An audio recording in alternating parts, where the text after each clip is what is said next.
Artificial intelligence may impact jobs, crime at CVS gets extreme, and restaurant dining is slowing. Hi, it's Edward, back with another video. Please take a moment to click the thumbs up button below and consider subscribing to the channel. Please also share this video with your friends. Thank you for your support. Today, I read several financial news articles. I've included links to the articles in the description below. I encourage you to read the articles to support the authors and news sources. As a private American citizen, I'd like to report and share my transformative thoughts through commentary regarding small sections of these articles that are of public interest. Today, I read an article on foxbusiness.com written by Eric Revel titled 10% of U.S. workers in roles with high exposure to AI, White House says. According to the author, a report released Thursday by the White House revealed 10% of the U.S. workforce is in occupations with a high degree of exposure to artificial intelligence with lower performance requirements that could leave them more vulnerable to displacement. The report also revealed that 20% of American workers are in occupations that have a high level of exposure to AI. Well, my friends, this is something that may catch a lot of people off guard. Here are my thoughts about AI. I think young people need to be very selective about what occupations they plan to go into. They need to make sure they are going into a field that will not be impacted by AI.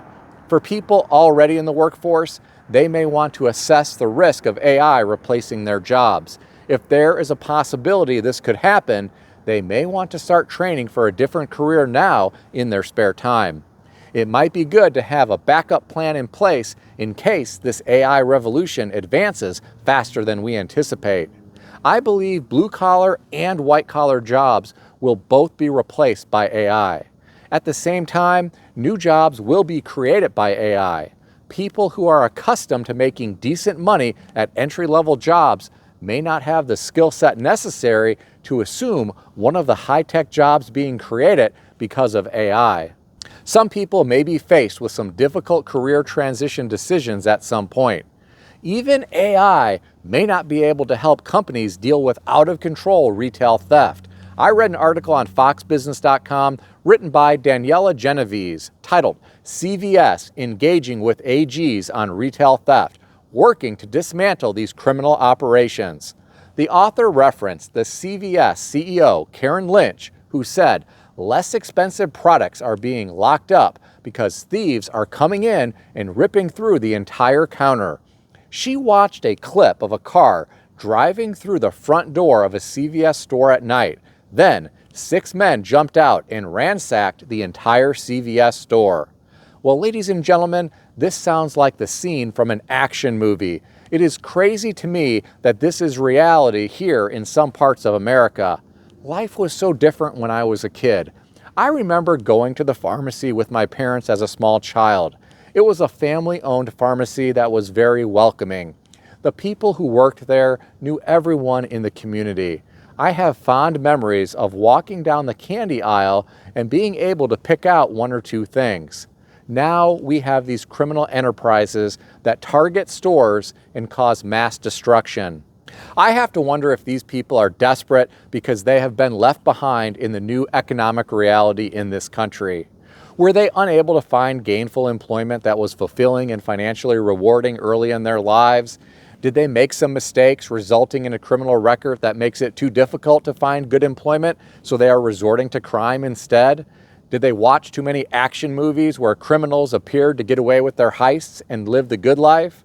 Were their parents and grandparents into crime and they are just following in the same footsteps of their family members? Or do they have a day job where they are working hard, but the salary is just not cutting it due to inflation, so they have turned to crime on the side in order to earn money? Did some of these people come from broken homes, resulting in the young people being raised by people on the streets? I really wish the story elaborated about why there is this rise in retail crime. I have to wonder how all of this crime is resulting in higher prices at stores for all of us. We may be paying higher prices because of the losses that some retailers are sustaining. The author of this article went on to reference a CVS spokesperson who said they are working with law enforcement on these matters, including attorney general's offices. Perhaps CVS should spend some of their corporate profits researching the driving force behind this crime and invest in some of the communities where this crime is occurring to keep people from going down the wrong path in life. But what do I know? I'm just some guy on YouTube. What do you think? Share your thoughts in the comment section below. I have to wonder if some people are afraid to visit certain retail locations because of crime. You can imagine the fear that some people may experience after hearing about stores being ransacked by large numbers of criminals in their area. On the topic of fear, I read an article today on yahoo.com put out by the New York Post and written by Andrew Court, titled, "Almost half of Gen Z are afraid to fly after Boeing safety issues. They've lost the ability to trust."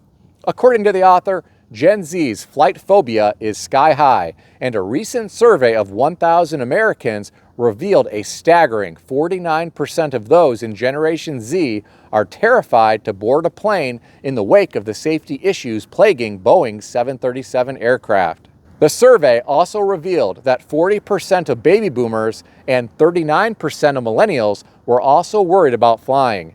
Generation X was the least bothered, with 38% saying they're afraid to fly. Well, ladies and gentlemen, I can understand their fears. When you see a picture of a door falling off a plane, that may make you think twice about flying. Statistically, flying is safer than driving, but I'm sure a lot of people would prefer to drive because they think they have more control in their vehicle. In reality, a drunk driver could come out of nowhere and slam into you, and that could be the end of a very nice life for you. Let's hope safety becomes more of a priority for airplane manufacturers and the companies that maintain these planes. Let's hope they put safety as the #1 priority ahead of profits. I don't know how some of the different CEOs in the airline industry travel, but if they don't already do this, I think they should all fly commercial regularly so they can experience what it is like. Some airlines have gotten a bit extreme with reducing the legroom to fit more passengers on the plane. I read some of the comments beneath this article. I'll share some of them with you. Keep in mind, these are the thoughts of the commenters, not me. One commenter said, "Boeing became a greedy ran company. The leadership does not care about human life. They care only about money and stock price. They cut corners and people are no longer breathing because of it. I am scared to get on a Boeing plane. Boeing does not care about my life or anyone else's." Another commenter said, "Good. That would reduce the demand and airfare will go down." The last commenter said, "I'm old and I'm worried. The airlines and manufacturers show little attention to detail and total lack of concern. If they can't track your bag or fix a ticket, how are they going to keep 100 tons of plane in the air?" What do you think about all this? Share your thoughts in the comment section below. I read another interesting article today. This one was on ZeroHedge.com, written by Tyler Durden, likely a pseudonym for writers on ZeroHedge, titled, "Olive Garden Longhorn Steakhouse owner Darden warns lower-income customers are pulling back." According to the author, Darden Restaurants, a top full-service U.S. restaurant group with 1,914 locations across 50 states under its 8 brands, Olive Garden, Longhorn Steakhouse, Cheddar's, Yard House, Ruth's Chris, The Capitol Grill, Seasons 52, Bahama Breeze, and Eddie V's, warned on Thursday that lower-income customers are pulling back on spending.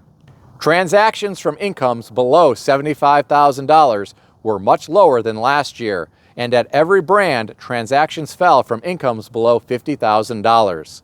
Ladies and gentlemen, I am confused. I thought our economy was booming. The stock market is booming, but the thing is, many Americans don't own any stocks at all. Many are living paycheck to paycheck, and apparently there isn't enough money in those paychecks to dine out as frequently. Americans who are earning over $150,000 are actually dining out more. This could be the demographic that owns assets and has seen their net worth increase in the past several years. As long as the real estate market remains solid and the stock market continues to climb, those with assets will likely remain flush with cash and continue spending. I worry about those who don't own any assets who are being crushed by inflation and doing their best to survive paycheck to paycheck.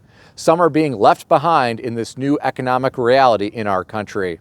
I'm curious, do you know anyone who works in the restaurant industry? If so, what are they telling you? Have they noticed any changes recently? If so, tell me about it in the comment section below.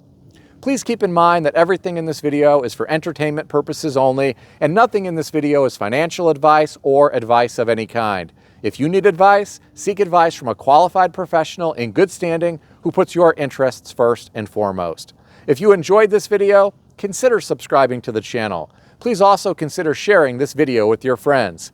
I want to extend a special thanks to everyone who has subscribed to this channel. I want to also thank all of my channel members.